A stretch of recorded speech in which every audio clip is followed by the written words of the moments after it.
Assalamualaikum warahmatullahi wabarakatuh. Berjumpa kembali dengan kami berdua dalam podcast Suara Padmanaba dengan topik persiapan pembelajaran tatap muka terbatas.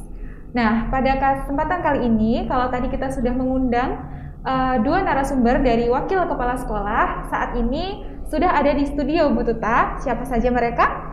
Baik, yang pertama ada Putri Khotimah yang mewakili guru. Apa kabar Bu Ima? Baik. Kemudian yang kedua ada Mas Raffi. Mas Raffi mewakili siswa yang saat ini juga menjabat sebagai Ketua OSIS Masa Bakti 2020-2021. Mas Raffi sehat ya Mas? Alhamdulillah sehat. Sehat. Nah, Mas Raffi, bagaimana nih perasaannya Mas Raffi yang hari ini bertemu dengan guru ya setelah sekian lama ya, mungkin sekitar hampir 2 tahun kita tidak bertemu secara tatap muka seperti ini. Seneng banget sih Bu, karena kan ya apa yang udah disampaikan Bu Tita tadi ya, dimana terakhir kali ngobrol yang bener-bener ngobrol kan udah lama banget, udah 2 tahun pas kelas 10, sekarang tiba-tiba udah kelas 12 aja. Iya. Dan biasanya kan kalau ketemu guru kan di sekolah ya cuma saling sapa aja kan di kegiatan-kegiatan, dan itu pun jarang. Nah sekarang bisa seneng banget sih kayak dapat kesempatan buat bisa ngobrol langsung kayak gini. Menyambung pertanyaan dari Bu Tuta tadi Mas, nggak terasa ya sudah 1,5 tahun lebih, hampir 2 tahun kita melaksanakan pembelajaran secara daring. Bagaimana pengalaman Mas Raffi? Apa saja suka dukanya? Kalau suka dukanya sebenarnya lebih banyak dukanya ya Bu daripada sukanya. Iya.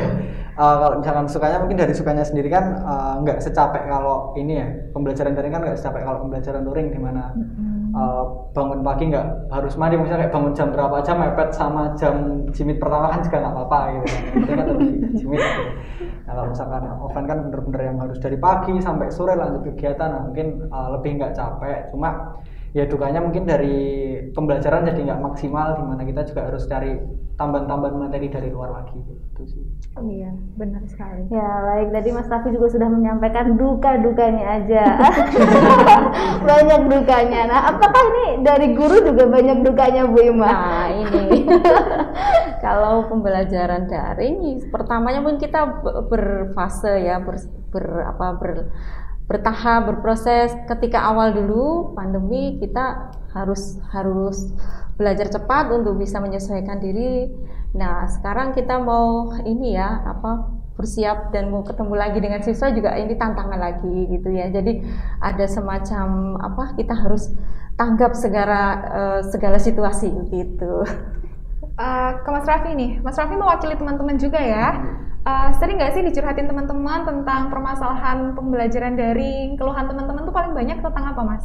Kalau paling banyak, seringnya mungkin kalau yang pertama dari yang ada kaitannya sama sekolah dulu ya. Kalau misalkan yang ada kaitannya sama sekolah tuh mungkin pembelajarannya yang nggak maksimal, karena kan ya emang ya nggak bisa dipungkiri pasti online nggak bakal nggak semaksimal pas offline kan. Pasti juga teman-teman akhirnya juga harus nyari materi dari mana-mana lah. Nah alhamdulillah semakin kesini kan teknologi berkembang, jadi kayak kita mau cari ya informasi itu di mana-mana ada gitu. Misalnya matematika pun di YouTube juga ada tentornya sendiri gitu.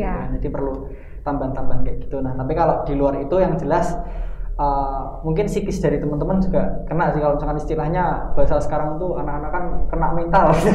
Kena mentalnya kena, gimana biasanya ketemu orang-orang setiap hari, ini bener-bener yang dulu mungkin awal-awal pandemi bener-bener selama mungkin setengah tahun bener-bener nggak ketemu orang, jadi bener-bener bisa kena psikisnya gitu juga. Kalau rasa jenuh apa malas gitu Mas? Kalau gimana? Jenuh, iya sih Bu, jenuh karena ya di rumah terus dan lihat laptop kan lebih capek, misalnya lihat layar itu kan pasti matanya juga capek. Betul. Ya baik, kalau tadi dari akademik kan mungkin bisa melihat dari YouTube atau mungkin dari aplikasi-aplikasi ya Mas ya, yang tentang pembelajaran gitu. Tadi ada kata kena mental. Nah, ini curhatan teman-teman tentang kena mental gimana coba Mas cara mengatasinya? Apa yang selama ini dilakukan Mas Raffi juga teman-teman? Alhamdulillah kami dari siswa bisa survive sih Bu. Jadi mungkin dulu awal-awal 6 bulan pertama setelah pandemi kan kita bener-bener yang burnout banget kan, kayak yang bener-bener frustasi banget, wah ini gimana. Terus habis itu kan kita juga dimana punya tanggung jawab untuk melanjutkan ibaratnya budaya di SMA 3 gitu kan, mungkin dari budaya event-eventnya, kegiatan-kegiatannya. Akhirnya ya alhamdulillah kegigihan teman-teman bisa membuahkan hasil yang akhirnya di organisasi ini, mungkin organisasi event secara total kemarin pas saya sama teman kelas 11 itu total ada mungkin sekitar 40-an kegiatan. Jadi alhamdulillah masih bisa terwadahi lah kayak gitu. Alhamdulillah, dan ternyata lumayan variatif juga ya Bu keluhan dari anak-anak ini. Tadi disebutkan jenuh, malas, mungkin juga ada keluhan kuota data selama pembelajaran daring. Oh iya. Bergeser nih ke Bu Ima. Selama pembelajaran daring itu kan pasti ada ya Bu siswa yang aktif dan juga siswa yang kurang aktif. Itu bagaimana Ibu strateginya untuk mengatasi kurang motivasian siswa dalam pembelajaran daring? Ya, memang betul Bu Nisa ya. Memang dalam keadaan yang baru ya, serba terbatas. Dulu awalnya memang guru pun juga masih terbatas, banyak juga yang tidak aktif, banyak juga yang belum bisa mampu menyeimbangkan ya kemampuan dengan anak-anak dalam hal IT, karena daring itu tidak semua langsung bisa mengikuti proses pembelajaran. Nah, kalau yang anak-anak kurang aktif ya maunya guru itu juga semuanya bisa aktif, karena guru itu seperti memang punya tanggung jawab ini. Kalau nggak bisa tersampaikan pelajarannya, kita punya beban ini, bagaimana caranya supaya semuanya bisa mengikuti. Nah, tentunya terkait juga dengan kendala psikis juga tadi kata Raffi, banyak yang jenuh, kemudian juga kendala-kendala yang lain, teknis yang lain. Nah, ini harus diatasi. Makanya kalau yang kurang aktif biasanya sekolah sudah mulai memberikan pantauan-pantauan sejak awal supaya semua siswa itu ya sebisa mungkin semuanya bisa aktif gitu ya, termasuk gurunya juga ini. Iya, karena guru juga itu kalau ditanya jenuh dan tidak, kita sama-sama manusia ya, bertatap layar itu tidak seindah kalau langsung ngobrol begini kan ya. Itu makanya selama 2 tahun ini kita mungkin sudah ditempa ya secara jiwa kita ini untuk harus menyiapkan diri betul. Namun tidak lepas dari itu kesiapan pembelajaran ini juga harus didukung juga dengan keaktifan semua pihak. Gitu mungkin Bu Nisa ya. Sepakat sekali saya Bu. Oke, kalau tadi sudah berbicara tentang pembelajaran nih, tidak terlepas dari itu ada kegiatan persekolahan ya, Mas Raffi yang mungkin lebih paham. Ada event, ada ekskul, ada organisasi. Nah, bagaimana Mas Raffi dan teman-teman ini secara umum menyeimbangkan antara kegiatan akademik dan non-akademik? Oke, mungkin kalau dari saya pribadi ya Bu, biasanya saya bikin to-do list gitu sih. Jadi kayak mungkin dalam seminggu ada deadline apa aja nih, kayak misalnya kegiatan kan pasti ada meeting-meeting, ada rapat-rapat, jimit-jimit kayak gitu juga. Nah, itu biasanya dijadwal. Nah, kira-kira waktu senggangnya kapan nih buat ngerjain tugas, buat ngejar materi kayak gitu. Karena sebenarnya ya dalam satu hari itu ada 24 jam yang sebenarnya itu cukup itu untuk dibagi untuk kegiatan dan belajar kayak gitu sih. Oke, jadi disesuaikan Bu Tuta ini skala prioritasnya untuk melakukan hal-hal yang masuk dalam to-do list itu tadi. Iya betul, dan ternyata memang siswa ini tidak hanya survive di bidang akademik saja, tapi juga event-event yang memang sudah terkenal di SMA 3 ini sangat banyak sekali ya Mas Raffi ya, gitu. Nah ini untuk Bu Ima sekarang, Bu, sekarang ini kan sudah ada wacana ya Bu tentang PTM terbatas yang akan mungkin dilaksanakannya Oktober nanti. Kira-kira dari guru apa yang sudah disiapkan atau apa yang sudah di-planningkan untuk keterlaksanaannya nanti? Ya, pembelajaran tatap muka terbatas ya, tentunya tidak langsung bisa 100% ini kita bisa bertemu ya di kelas kembali seperti dulu. Namun kita sudah harus menyiapkan diri, memang mau tidak mau harus disiapkan, karena skenario untuk pembelajaran tatap muka ini sekiranya memang kita sudah aman untuk bisa berkumpul di satu kelas offline gitu, kami ya paling tidak guru itu mempersiapkan juga bagaimana nanti pola pembelajarannya, karena sudah terbiasa luring ini, sudah terbiasa mengirim video daring ya Mas saya, sudah terbiasa mengirimkan video, kemudian bisa sinkronus ataupun asinkronus gitu. Ini harus kembali lagi seperti pola yang lama, tentunya butuh proses untuk menyiapkan juga mental kita ini. Seperti anak-anak juga harus menyiapkan juga, makanya untuk siswa kami himbau juga untuk ini mulai membuat pola baru lagi. Sekiranya kemarin habitual yang hilang di masa pandemi yang harus daring itu, kita mulai kembali lagi nih, bangun pagi, Raffi ini ya perjuangan juga ya.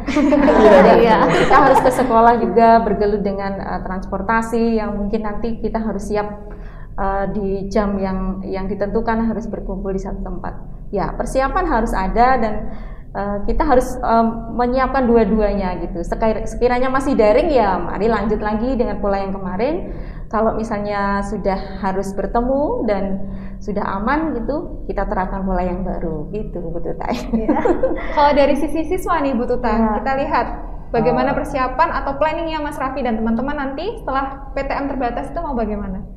Ya mungkin apa yang udah disampaikan sama Bu Fatimah tadi ya. Sama saja ternyata. Ya mungkin kalau yang jelas jam tidur itu jelas banget sih Bu. Dimana biasanya kan kita dari siswa kalau misalkan ngejar materi, apalagi teman-teman yang udah kelas 12 ya, kadang kita juga lihat dari status-statusnya yang di Instagram kayak gitu kan, biasanya pada belajar.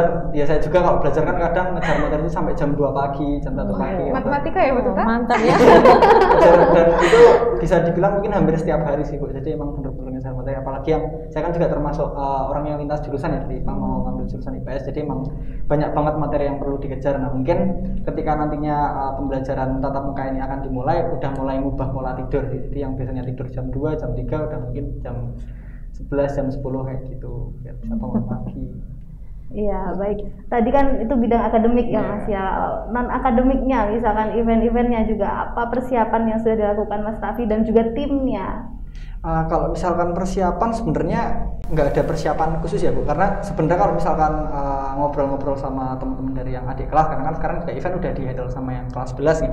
Nah itu malah pada senang sih, karena kan akhirnya intensitas untuk ketemunya bakal lebih sering kan, karena ketika online ini kan juga sebenarnya ketika membahas sesuatu secara online, secara daring kan pasti juga nggak se-efektif ketika dibahas secara langsung gitu kan. Nah, makanya mungkin malah ketika nantinya ada pembelajaran tatap muka ini dimulai, malah harusnya bakal bisa lebih maksimal lagi sih untuk planning ke depannya gitu. Iya, baik. Nah Mas Raffi ini kan udah kelas 12 ya Mas ya. Sebentar lagi juga lulus, kemudian mempersiapkan jenjang pendidikan yang lebih tinggi. Apa yang sudah Mas Raffi planningkan dengan teman-teman kelas 12 untuk persiapan menyambut pendidikan yang lebih tinggi tadi? Kalau misalkan apa yang sudah disiapkan, yang jelas mungkin saya sama teman-teman udah mulai les ya Bu ya. Ya. Bahkan ada teman saya yang beberapa sih, mungkin kayak 10 orang ada deh yang seminggu tuh les bisa sampai 9 kali, 10 kali udah mulai. Melebihi waktu dari jam di sekolah Iya, ya. misalnya saya kan bertahap, misalnya sekarang ya untuk semester ini les seminggu 3 kali dulu, besok semester 2 mulai tambahan gitu. Jadi sekarang ngejar materi dulu. Jadi emang ya alhamdulillah teman-teman dari kelas 12 ini juga emang udah sadar sih, maksudnya kayak udah kelihatan bedanya Bu. Maksudnya kan ketika saya ketemu sama temen saya pas dulu ketemu di event pas di kelas 11, kelas 10 tuh yang malas-malasan anaknya, sekarang tryout tiba-tiba ranking 2, ranking 1 gitu kan.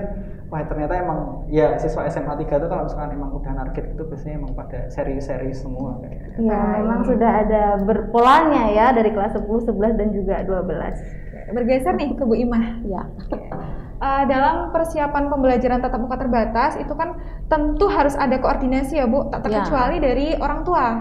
Adakah pesan-pesan yang ingin Bu Imah sampaikan untuk siswa, untuk orang tua, ataupun juga rekan guru lainnya? Ya, memang untuk memulai sesuatu hal yang baru kita juga harus perlu koordinasi dulu untuk semua itu mempunyai pandangan yang sama gitu, dari orang tua, guru maupun siswa gitu. Jadi tidak ada salah satu yang ketinggalan informasi atau tertinggal bagaimana nanti seharusnya untuk bersikap gitu ya. Nah ini butuh kerjasama yang luar biasa ini, termasuk ketika daring dulu kan orang tua itu kan perannya sangat penting ya. Terutama ketika ujian, kita mengalami ujian di kelas 12 yang lalu ini. Harus membangunkan siswa, ini kan butuh bantuan orang tua, jadi koordinasi harus terjalin dengan bagus. Kalau tidak kan tidak terlaksana, dan alhamdulillah bisa 100% melaksanakan ujian dalam waktu yang ditentukan, itu kan luar biasa, bukti bahwa kerjasama itu sangat diperlukan. Nah ini siswa-siswa juga harus menyiapkan diri, orang tua juga, terlebih gurunya. Ini pola baru ini kan membutuhkan sebuah tantangan baru yang harus dipecahkan ya, sesuatu yang nanti gimana ya, misalnya siswa ini bagaimana, kan kita juga tidak bisa memprediksi ya, namun kita harus menyiapkan banyak hal itu, terlebih kita selalu tidak henti-hentinya berkoordinasi dengan orang tua. Nah ini tadi Bu Imah sudah menyampaikan pesan-pesan juga ya Bu Nisa ya. Sekarang untuk Mas Raffi nih, Mas Raffi adakah pesan-pesan untuk teman-teman kelas 12 dan juga untuk adik kelas 10 dan 11?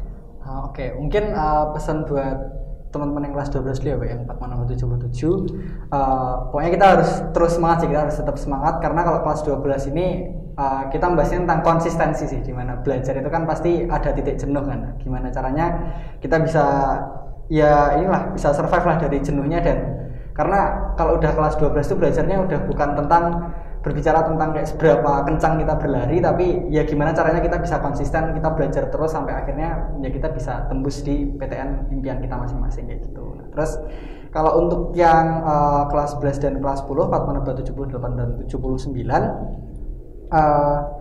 mungkin kalau misalkan dibilang mungkin angkatan saya iri ya iri ya, karena kita kelas 10 baru masuk tiba-tiba pandemi, di mana kita berharap bisa berkegiatan sama kelas 11 dan lain-lain, tapi malah ya dihadapkan dengan pandemi. Dan teman-teman Fatmanaba 78 dan 79 ini bisa dibilang angkatan yang beruntung, karena teman-teman di sini udah punya dasar buat tinggal jalan lah dalam hal kegiatan-kegiatannya. Dan apalagi kalau misalkan tatap muka ini kan pasti bakal lebih maksimal ya berjalannya. Nah, pokoknya ketika besok udah dimulai PTM-nya dimaksimalin, karena teman-teman tuh pasti punya kesempatan yang jauh lebih besar, punya peluang yang jauh lebih hebat juga dibanding teman-teman angkatan Fatmanaba 77 kayak gitu. Luar biasa sekali Bu Tuta. Kalau boleh merangkum ini tadi pesan-pesan dari Bu Guru dan juga perwakilan siswa adalah bagaimana kita mempersiapkan diri sebaik mungkin dan tetap menjaga semangat. Baiklah, Bu Tuta dari guru dan juga dari siswa telah berbagi pengalaman dan menyampaikan pesan-pesannya. Tentu saja hal ini menjadi pemicu semangat kita untuk menyongsong pembelajaran tatap muka yang akan datang. Terima kasih untuk Bu Ima dan juga Mas Raffi yang telah hadir menemani Bu Nisa dan Bu Tuta. Kita sama-sama berdoa ya, mudah-mudahan pandemi ini segera berakhir dan dapat melaksanakan pembelajaran tatap muka secara optimal. Nantikan podcast dengan topik yang tak kalah menarik lainnya. Sampai jumpa. Wassalamualaikum warahmatullahi wabarakatuh. Salam Fatmanaba.